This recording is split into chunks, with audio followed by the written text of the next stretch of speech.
Why is it that every time I go to a gun shop, there's at least one person in there that calls this brand Smith & Wesson? Why? Smith & Wesson, guys. Smith & Wesson. What is going on, my beautiful LARPers and LARPettes? Today we are going to go over the new, or new-ish, Smith & Wesson M&P 2.0 metal. Now, before I get too deep into this review, what is my relationship with Smith & Wesson? Now, they have sent me guns for free in the past to post on my Instagram and review them and do all that fun stuff. But this is the first YouTube video that I'm going to be making for them. They didn't ask me to do any YouTube videos for them. They usually just tell me to post on my Instagram all the cool new stuff that they come out with. But I just decided to make this YouTube video, and I'm probably going to start a whole Smith & Wesson YouTube series as well, because they do send me a couple of guns like this CSX here or this M&P 2.0. I did buy this one many years ago. This is the first M&P 1.0 right in front of me. But they did send this guy out for review. No payment was involved, just a gun to go ahead and test out and give my opinion and feedback for you guys. So there you go. We are going to start this off with the box that you get from Smith & Wesson. I don't know why they're still using a cardboard box, because it's 2022 and we should be having a lot more cool plastic cases, right? So you do get two 17-round magazines in the box. You get 4 different back straps. You get a small, a medium large, and a large. I use a small just because I have tiny little baby hands, so majority of you guys will probably use maybe the medium large. And you also get these little optic plates here. Alrighty guys, so I did bring out the Smith & Wesson M&P 2.0. This is the original polymer version here, and I'm going to be doing a direct comparison to this M&P 2.0 metal and seeing what the key differences are and what they've actually changed on these two here. Also, if I didn't mention, these firearms are all chambered in 9mm. This one here, and the 1.0 and CSX here. And I've just brought these in so I can do maybe a little bit more comparison between those and these here. I'm trying not to confuse you guys too much, but I'm going to just bring in some things that I do like and some things that I don't like between the M&P line, basically. So let's start right at the barrel here. This is a 1 in 10 twist stainless steel Armornite barrel. Armornite, A-M-O-R-N-I-T-E. I think that's correct, the way I read it. A-R-M-O-R-N-I-T-E. Armornite. Sounds like a Pokemon. Now, this is a really accurate barrel. It's pretty much the same barrel that you're getting on the regular 2.0, and I've always had good accuracy with the M&P 2.0 line, and I didn't see any difference between this new M&P metal line. So I'm just gonna go ahead and call this the metal and the polymer version, so that way I don't have to say the full name. Now, moving back, you do have the exact same slide serrations that you do have on the original M&P 2.0. And right off the bat, guys, these slides are pretty much identical internally, even externally in a way. This one's a little bit different than this one just because I put a threaded barrel on this M&P 2.0 polymer. And the other key difference that you're gonna see is I have suppressor height sights on the polymer version as opposed to the regular height sights on the metal version. Now, that is stock on these two here. So I'm kind of confused on why Smith & Wesson went with optic cuts on them, right? But then they put the suppressor height sights or the optic height sights on this one here, but they didn't go ahead and put it on this one here. I just think it's pretty strange that they're giving you guys optic cuts, but they're not giving the same sights on the two. So I kind of feel that's already a downside to the metal, because I would prefer the optic height sights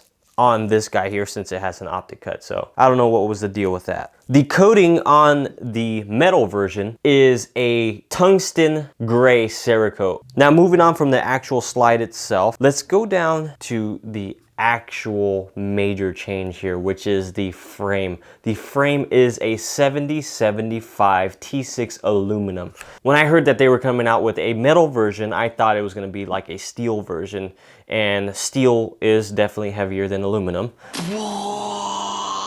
But if it was a steel version, it would have been heavier, and I feel like it would have tamed the recoil a lot more than it tames this one here. And to add on to the actual recoil itself, I did notice a tiny bit of a difference between the metal compared to the polymer. Not because it's heavier. I don't really think. I'll bring in a scale right now and show you the weight differences between the two. It's very minute for the weight. So there's not a lot of muzzle flip as it is already on the M&P 2.0. As long as you're doing your part and using proper fundamentals, it's not going to have major muzzle flip. It's only a 9mm, guys. I could definitely feel that the muzzle flip on this guy is a tiny bit less than the 2.0 polymer. I feel like it has something to do with the metal frame itself, and maybe it doesn't flex as much. I don't know. I don't have a high-speed camera to tell, but I will throw in some slow-mo footage so that way you can try to decipher it yourself. Again, it wasn't a major reduction in recoil. It was just a different feeling in recoil, a little bit softer, if that's a way to describe it. I don't know. I don't want to confuse it. It's just, it felt better to shoot this one than this one by a tiny bit. Now, moving on to how it's actually milled. I do love this milling look. It looks a little bit more futuristic compared to the original polymer 2.0. Okay, that's my wife, like always. But with that milling said, I do want to point out a downside. The biggest downside that I have with this M&P 2.0 metal is the fact that there's no texturing, there's no stippling on the sides of this frame here. As you can see on the polymer version, you do have some type of texturing on the left and right side. I'm not sure why they're doing that on their metal versions, like this CSX here. That's kind of been my biggest gripe with the CSX, is that there's no texturing on the left and right. It might not be a huge issue for some of you guys out there because there's a certain way you grip the gun, right? So you grip the gun from the front and the back, and you have your palm right here, rest here, and you're kind of squeezing at the back end of the gun, right? I hold my gun a little bit differently. I hold it fairly high, basically right up against the frame here in this portion. So I'm putting a lot of the pressure on this portion of the frame here. So when I'm grabbing the gun, I'm doing this motion where I'm kind of twisting my arms in this certain way. So I am, let me do it with 2 magazines here. So I am holding the gun and I am doing this motion here. So the pressure is kind of like up on this meaty portion of my hand. Basically, it's not the ideal grip texture for me. I need more grip texture on those two sides there, and unfortunately I don't know why they're not doing that, so that's a downside for me. But the grip texture on the front and the back end of the grip are very aggressive. You're not gonna slip out of that. So again, if you grip your gun like a normal person, I'm pretty sure you won't have a problem. But if you grip your gun like me, then you might run into that slippage issue, especially with this Cerakote. That's another thing that I didn't like about the Cerakote here, is that it's kind of smooth and slippery. So if I am trying to get a little bit more of a purchase on there, I can definitely feel it slipping out of my hands, compared to like this is not Cerakoted. It's still slippery, but I can still get some of that grip right at the bottom there and make connection with that, so it doesn't slip out of my hands as much. Now, there is a difference in the mag releases as well. You do have a textured mag release on here. You also have textured on this one, but this is definitely a lot more aggressive than the original M&P 2.0. You do have the same exact ambidextrous controls on the two, so that has not changed, and you do have the same exact takedown levers, and you also have 1913 rails on the two.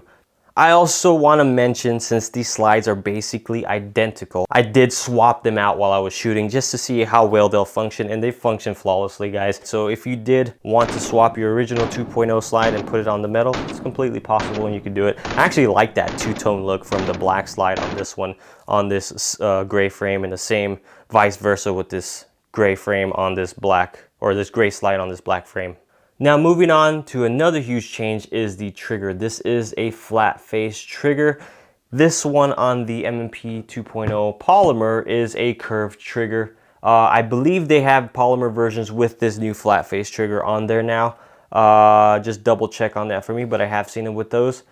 But just to directly compare these two in front of me, this trigger is leaps and bounds better than that curved trigger. Smith & Wesson has a reputation of not really making very nice, crisp triggers. I don't know why, but I feel like they finally got it right with this metal version here. And if they keep that same trigger in the polymer, I feel like they're going in a amazing direction, because this trigger is the best M&P stock trigger that I felt so far. And I just want to throw in a gun that I don't have in front of me on how far Smith & Wesson has come. Is I used to own a Smith & Wesson Sigma. That trigger was atrocious. I felt like I needed to use 2 fingers to pull that damn thing, but they have come a very, very long way in terms of updating their triggers. They're a little bit slow at it, but I feel like they kind of made the perfect M&P 2.0 trigger from the factory. And I say from the factory because I have yet to see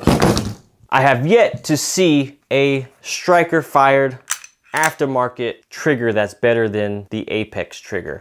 Now, the Apex on the M&P 2.0 only specifically. I have felt Apexes on other guns, and I feel like the M&P Apex trigger is phenomenal. I feel like it's one of the best aftermarket upgrades that you can get for any M&P. And I also feel across the board in terms of all striker fired polymer guns that the Apex trigger in an M&P 2.0 is the lightest, crisp, almost feels like a 1911, guys, in a polymer gun. Not sure how they do it, but it's a amazing trigger. Yeah, they didn't pay me to say that, but I feel like an Apex trigger in a Smith & Wesson M&P sets the gun off. But again, as far as stock, this one is great. And just to show you, so you do have that pre-travel there. Then you hit the wall. Nice crisp break.